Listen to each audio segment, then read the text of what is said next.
Welcome back. This next inspiring story is also about never giving up in the pursuit of your dreams. Meet Kennedy Ponsuri, also known as Eranetik, who is a talented rapper, songwriter, breakbeat dancer, and chef from San Diego.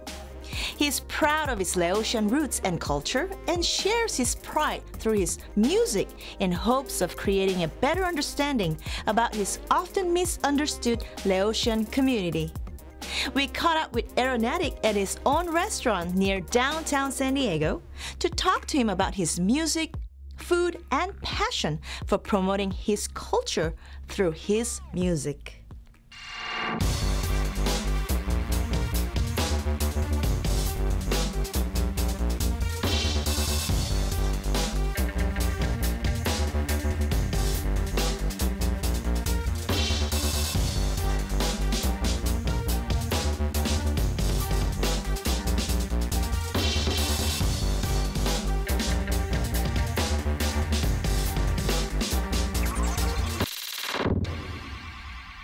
I'm a second-generation Lao American here in the USA.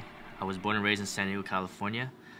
Growing up, I was really exposed to the culture of Laos, from my family teaching me the language, the food, the culture, the traditions. You know, by going to the temple, we are really religious when it comes to Buddhism, so our practices involve a lot of volunteer work at the temple. You know, simple duties, like kind of like chores around the house. You kind of just help out whatever needs to be helped out. At the age of 10, I started dancing with my brother in our backyard, in our front yard. We went to the public library just to learn. We typed in breakdancing without knowing what it was. We kind of just learned that way, just reading through the history and through articles and stuff. And then our father actually bought us some VHS tapes on how to breakdance. From there, we started learning more about the history, knowing that breakdancing isn't the actual term for the dance, it's actually b-boying and b-girling, which stands for break boys, because we dance to the break of a song. We just kept practicing and practicing like anything else, and then we got really good. And when I graduated high school, I received a phone call from one of the original members of the Jabberwockies. He asked me, "Can you come to Vegas next Friday?" I was literally about to start college, let's say about 2 months. It was during June. And it was either, should I pursue a professional dance career or go to college? And of course, with this once-in-a-lifetime opportunity, I went to go pursue my dance career.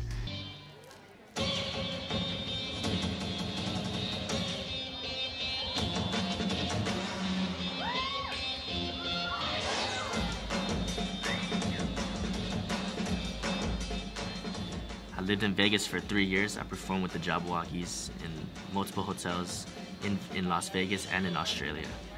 When I quit doing that because I wanted to venture off and do my own solo dance career, I moved back to San Diego to be with my family. As part of my efforts to empower the youth and community through hip-hop culture, I organized an annual event called Culture of Four, implementing the 4 elements of hip-hop, which is breaking, DJing, MCing, and graffiti. It's part of the professional breaking tour of the Urban Dance and Educational Foundation. It's a non-profit. We organize this event yearly. It's also the official anniversary of my crew, The Calamities, which we are going on 15 years this year.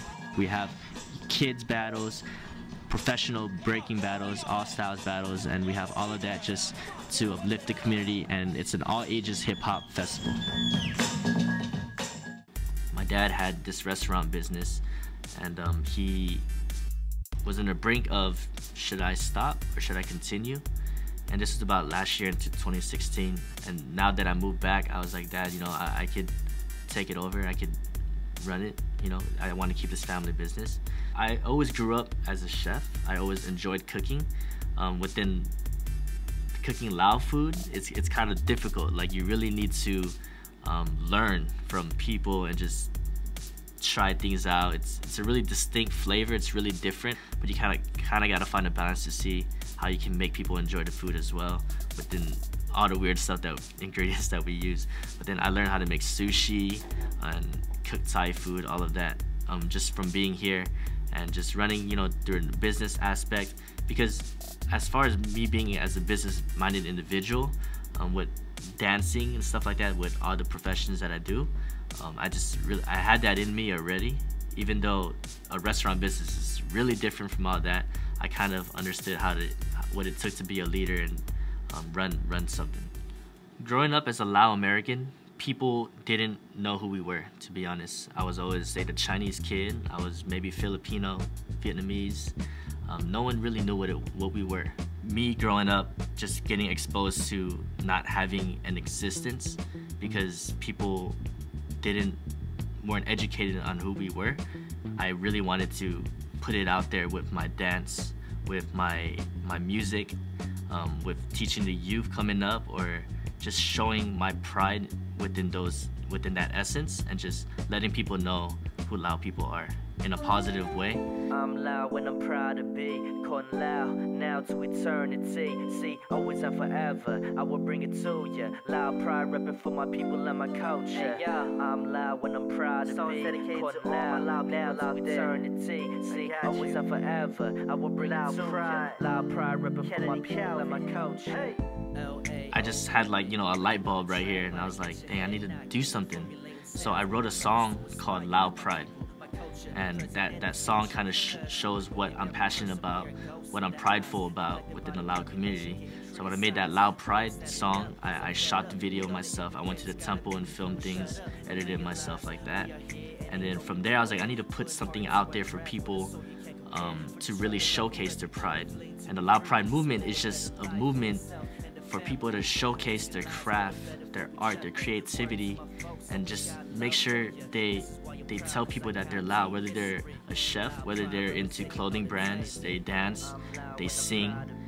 Just to put that out there and show their pride is what's important, because I feel like if people don't show their pride, we're still gonna be in the shadows and people will not know us. Through my dancing, my music, even me, you know, cooking in the kitchen or just sharing stuff on social media, I would like to showcase that I'm a Lao American.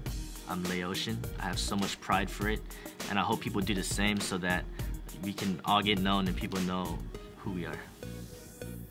Yo, what's up? My name is Kennedy, also known as Eranetik, and this is my voice.